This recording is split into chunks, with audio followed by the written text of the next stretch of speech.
अभी हम लोग एक आप लोग की वीडियो में एक क्वेरी आ रही है कि डिपॉजिट बिल में लेजर जो है लेजर में मतलब पेई नहीं दिख रहा है। कोई भी जब डिपॉजिट बिल का बनाने जा रहे हैं तो वहाँ पे आपको पेई नहीं दिख रहा है जो लेजर के साथ होना चाहिए।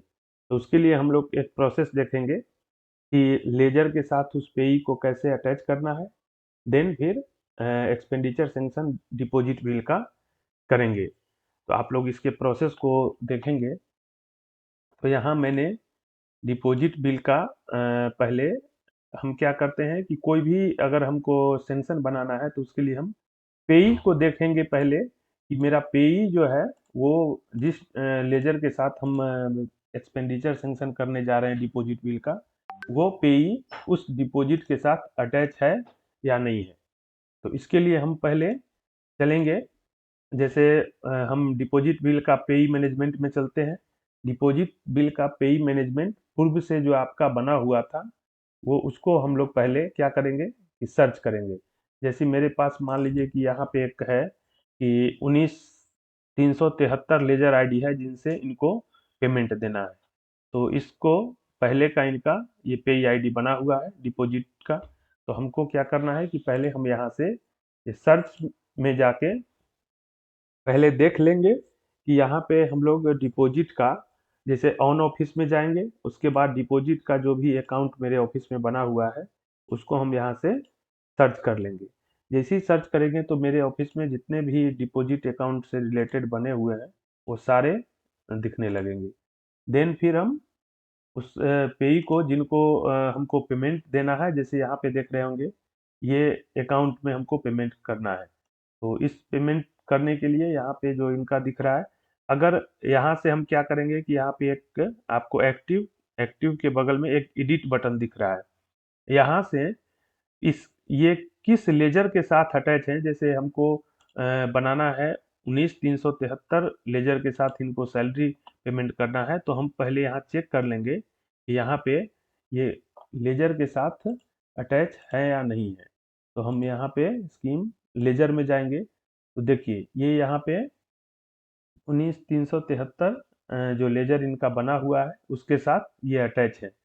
देन अगर किसी भी परिस्थिति में अगर ये अटैच यहाँ नहीं होते तो यहाँ पे आपके पास ऑप्शन है। यहाँ से जैसे आप जो भी आपका ये है इनको डिपॉजिट अकाउंट नेम सेलेक्ट कर लेंगे और जिस लेजर के साथ मान लीजिए कि आज के डेट में ये 1973 से हो रहा है, कल के डेट में इनको किसी और लेजर के साथ इनको पेमेंट करना होगा, तो यहाँ से इनको हम प्रोसेस के थ्रू सिलेक्ट कर लेंगे।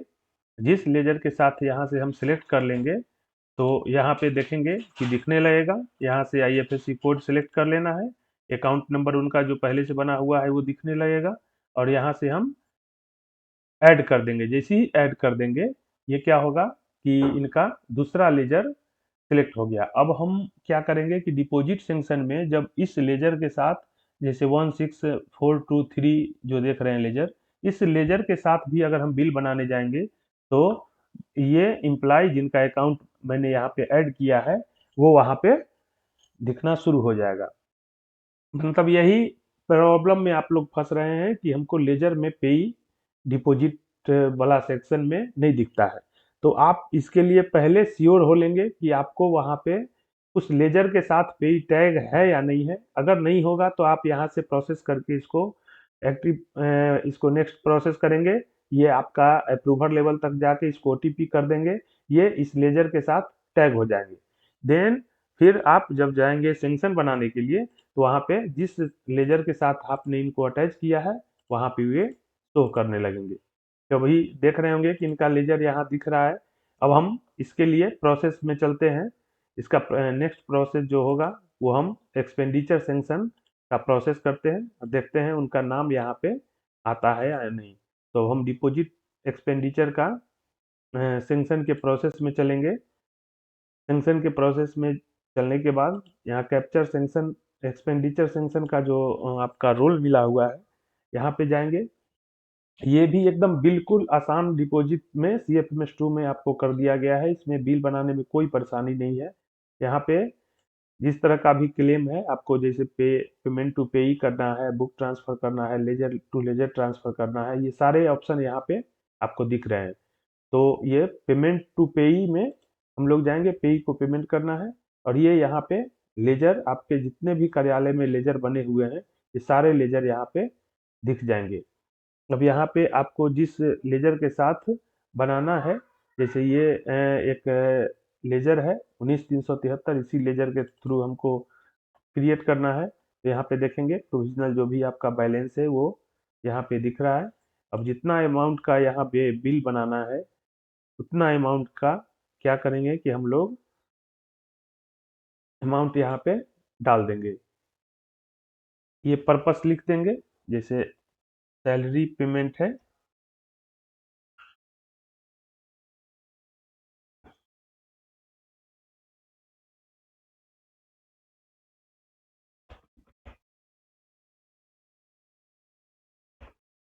ये सैलरी पेमेंट हम यहाँ पे जो भी एक्सपेंडिचर का ये है यहाँ कर देंगे। और इसको बस एकदम इजी है, सिर्फ ये हम लेजर यहाँ सिलेक्ट किए, पेई सिलेक्ट किए, और एक्सपेंडिचर का जो सब्जेक्ट है यहाँ पे डालेंगे। देन फिर इसको सेव कर देंगे। जैसे ही सेव करेंगे, ये एक आपका एक्सपेंडिचर जो है यहाँ देख रहे होंगे इनिशिएट हो गया। जैसे ही इनिशिएट हो गया, इसके बाद हम फिर next process capture more details में चलेंगे।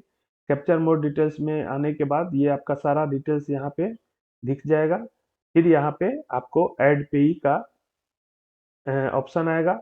अब इस लेजर के साथ जितने भी पेई अटैच हैं, वो सारे पेई यहाँ पे दिखने लगेंगे।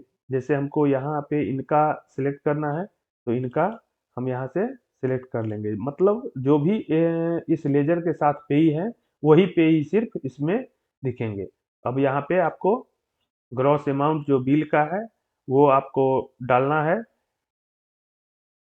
तो इसके लिए इनको जो पेमेंट होना है वो अमाउंट हम यहाँ पे इनके पेई के केस में डालेंगे। देन फिर जो भी इनका कटौती है वो फिर अदर पेई को अटैच करके हम लोग डालेंगे। तो इसमें अभी यहाँ पे जो भी अमाउंट हमको पेमेंट करना है, जैसे इनको अकाउंट पे जो पैसा जाएगा वो हम यहाँ पे डाल देंगे, देन सेव कर देंगे। और इसका जो बीटी का अमाउंट है, फिर हम नए सिरे से इनका दूसरा अकाउंट फिर ऐड करेंगे। तो यहाँ पे आपका जो भी ऑफिस का जो अकाउंट बना हुआ है, ऑफिस के अकाउंट को सिलेक्ट करेंगे। और इसमें जो अमाउंट आपको जो कटौती की गई राशि, जैसे आपको जो भी डालना है, जैसे इनका 51,075 अमाउंट है, तो हम इसको डिडक्ट कर लेंगे। ठीक है, जो भी इनका अमाउंट है, ये कटौती की राशि ये ऑफिस अकाउंट में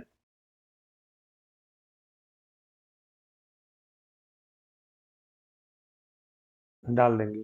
अब ये टोटल जो है यहाँ पे हम सेव कर देंगे। देन टोटल बिल आपका 2,55,141 रुपया का इनका आ गया, जिसमें दोनों पेई को हम सिलेक्ट कर लिए। यहाँ पे ये प्रोसेस कंप्लीट हो गया। देन फिर यहाँ पे अटैचमेंट का ऑप्शन आता है, आपके पास जो भी इनका लेटर वगैरह अटैच करने के लिए है, यहाँ पे आप इसको अटैच कर देंगे।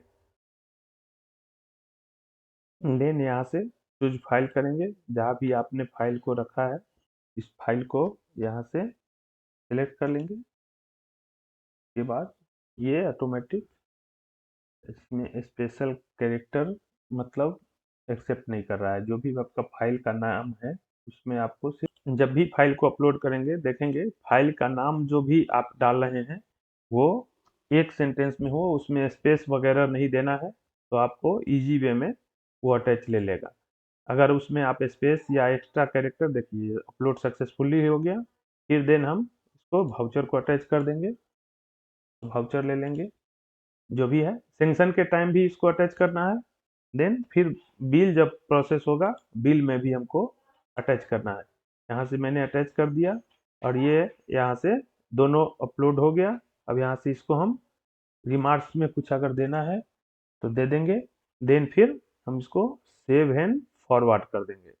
जैसे ही सेव एंड फॉरवर्ड करेंगे, एक डिपॉजिट का एक्सपेंडिचर सेंक्शन नेक्स्ट लेवल में ऑटोमेटिक ये प्रोसेस कंप्लीट हो गया। इस तरह से आपको किसी भी प्रकार का एक्सपेंडिचर कंप्लीट हो जाएगा। Thank you.